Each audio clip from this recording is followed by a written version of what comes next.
Bonjour à tous, j'espère que vous allez bien. Aujourd'hui, on se retrouve pour une toute nouvelle vidéo. On va débriefer le match qui s'est déroulé entre Alaves et le Barça. Le Barça a humilié Alaves, on peut dire ça à peu près, puisqu'ils ont mis 3-0, victoire nette et claire qui fait plaisir. Juste avant de commencer le débrief, un grand merci à Gabin Design pour cette miniature. C'est grâce à lui qu'on peut avoir d'aussi belles miniatures sur la chaîne. N'hésitez pas, comme d'habitude, je vous mets ses liens en description et à l'écran. Vous pouvez aller checker son compte TikTok et Insta. Et aussi, si vous voulez aller le voir pour quelque chose de perso, il vous fera vraiment un travail de qualité. Un grand merci à lui. Bon, on va pas se mentir, on est tous heureux de la blessure de Ferran Torres. Ne faites pas genre, ne faites pas les menteurs à dire oui non c'est pas bien de se réjouir de la blessure d'un joueur, gna gna gna. Les gars arrêtez, on a tous sauté de joie, ou on avait tous au moins un sourire aux lèvres quand on a vu Ferran Torres se blesser, enfin. Et moi je suis désolé, certes faut pas souhaiter la blessure d'un joueur, mais moi je m'en réjouis, et si vous voulez pas vous voir la vérité en face, c'est pas mon problème. On est tous heureux, on a tous assez souffert avec Ferran Torres sur ces 3 ans et demi, on a le droit à un petit peu de repos, ça annonce 3 semaines de blessure.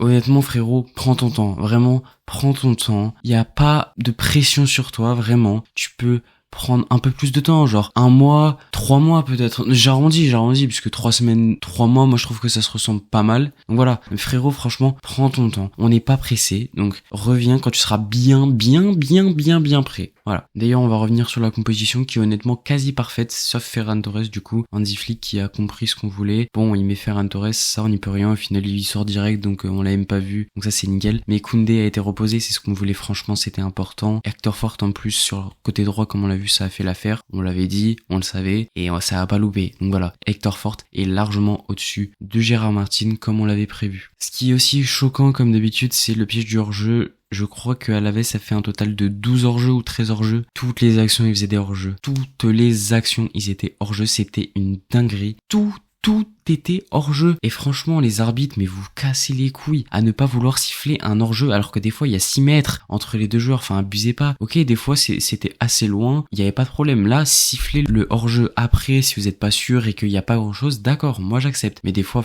c'était vraiment abusé. Et d'ailleurs, on va juste parler de l'arbitre en 2-2 là. Il y avait un nombre de fautes incalculable. À Alaves, ils étaient là pour nous détruire. C'était une dinguerie le nombre de fautes qu'on s'est pris sur la seconde mi-temps. Et surtout, il y a eu un penalty non sifflé pour Pedri avant le deuxième but de Lewandowski, si je dis pas de bêtises. Dans l'ensemble, l'arbitrage, honnêtement, pas forcément bien, plutôt même négatif je dirais, mais on va pas s'attarder sur l'arbitrage parce que c'est pas le sujet de la vidéo. On est heureux, on a gagné, voilà, c'est le principal. Concernant le Barça, une première mi-temps et une deuxième mi-temps assez opposées, assez différentes, donc on va revenir d'abord sur la première mi-temps et après sur la deuxième mi-temps. Donc concernant la première mi-temps, j'ai bien aimé déjà l'entame de match, on a direct posé les bases, on a direct fait du pressing, on a direct cherché à marquer un but et ça a pas loupé puisque je crois que Lewandowski marque dans les 10 premières minutes un but. Franchement c'était nickel, je crois qu'il y a aussi un but refusé. Première mi-temps tu mets 3 buts, c'était assez efficace. En plus, t'as d'autres actions à côté, frère. On s'est pas fait chier. C'était une très bonne première mi-temps, à la hauteur de ce qu'on espérait. Mais par contre, la seconde mi-temps, franchement, c'est pas possible. En fait, c'est à partir de l'entrée d'Ansu Fati qu'on a commencé à jouer, mais avant, c'était vraiment poussif. On s'est pris un but hors jeu, peut-être 2 même. Je suis pas sûr pour le premier, mais le deuxième, c'est sûr, c'était en deuxième mi-temps, parce qu'on s'est pris 2 buts hors jeu. Mais je sais plus si le premier, il était en première ou en deuxième mi-temps. Donc voilà, 2 buts hors jeu, c'est quand même beaucoup. Et sur la début de seconde mi-temps, honnêtement, t'as rien fait. T'as passé ton temps à défendre. Alors certes, t'étais pas aidé par Alaves qui voulait tuer tes joueurs, donc forcément un peu compliqué, mais quand même tu vois que t'as pas tiré, il me semble que qu'on n'a pas tiré au goal ou alors pas un seul tir cadré, ça c'est sûr, jusqu'à l'entrée d'Ansu Fati. Donc franchement c'est pas possible de montrer un aussi haut niveau sur la première mi-temps et après sur la seconde mi-temps faire un match aussi dégueulasse, parce que moi j'appelle ça faire un match dégueulasse jusqu'à l'entrée d'Ansu Fati, parce que justement à l'entrée d'Ansu Fati là on a commencé à voir quelque chose d'assez différent, on a commencé à plutôt prendre le dessus sur Alaves largement parce qu'on avait concédé quand même quelques occasions contre eux avant l'entrée d'Ansu Fati. On a commencé vraiment à aller de l'avant, s'est procuré des occasions, beaucoup par Ansu Fati, mais ça on y reviendra. La fin de seconde mi-temps à partir de la 70e, c'était mieux, c'était beaucoup mieux. Aussi, chose importante, c'est que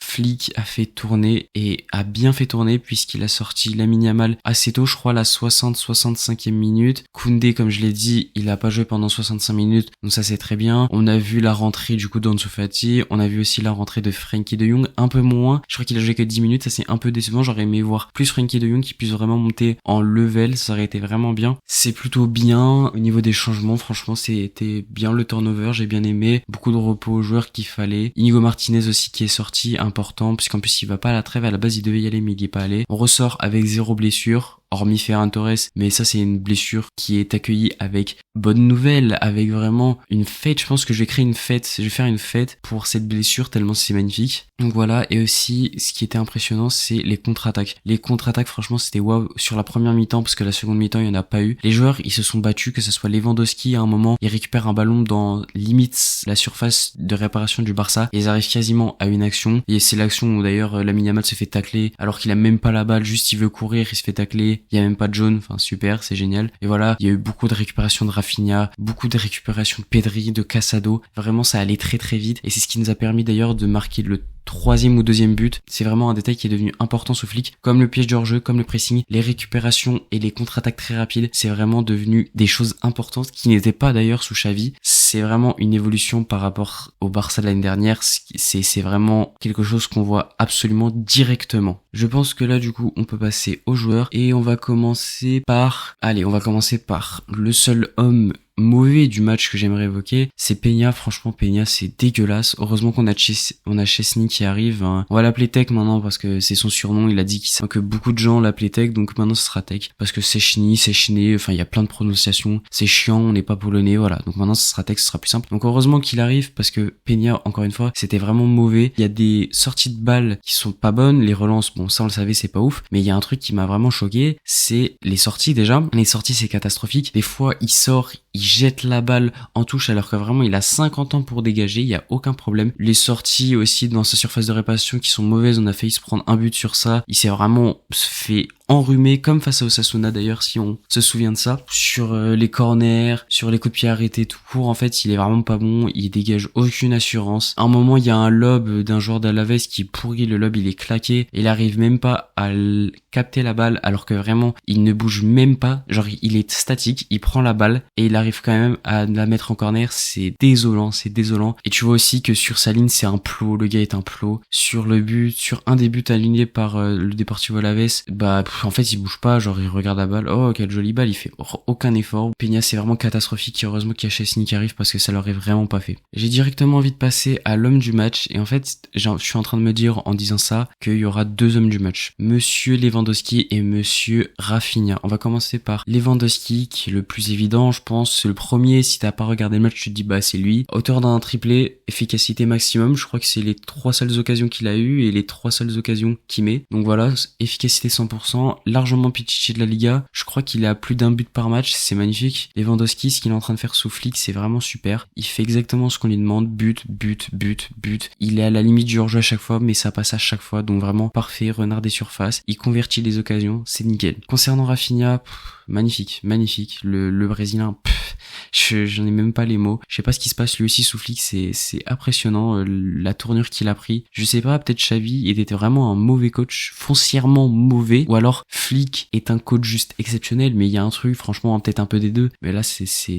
waouh, juste waouh en fait. Rafinha il est partout, je crois qu'il délivre 2 passes décisives, une galette pour Lewandowski sur le premier but sur un coup franc, une deuxième passe décisive pour Lewandowski sur une contre-attaque. Les contre-attaques, c'est lui qui les mène, il va super vite, il trace, et souvent il les mène parfaitement, il y a pas de problème. Il y a même une action où il marque un but, il a failli marquer un but, mais malheureusement le gardien l'arrête, c'est un face à face, bon il arrive pas, c'est dommage, mais même niveau défensif comme d'habitude, Rafinha se donne à 100%, il court partout, et c'est ce qui fait que justement il peut mener des contre-attaques parce qu'il récupère des ballons, parce qu'il court partout. Franchement Rafinha magnifique. Et le dernier joueur qu'on va évoquer c'est Casado, franchement, je veux faire un test d'ADN, mais je pense qu'il a du sang de Gavi dans la peau. Le gars se donne à 2000% sur le terrain. Pareil que Rafinha, il récupère un nombre incalculable de ballons. Vraiment, il n'hésite pas à aller au combat comme Gavi, comme le faisait Gavi. C'est exceptionnel. Et puis, il a des passes qui sont des fois faramineuses, défensivement, offensivement. Bref, il est partout, il fait tout. C'est un super milieu. Ça va être un remplaçant de malade et peut-être notre futur 6, on sait jamais. Ça peut être en tout cas une option intéressante à prendre en compte. Et voilà, ça c'est des remplaçants qu'il nous faut, pas des remplaçants comme Gérard Martin ou je sais pas, des trucs comme ça là, ça c'est pas possible. Ça c'est des vrais remplaçants, des remplaçants qui apportent de la qualité en rentrant, des remplaçants que tu te dis ok,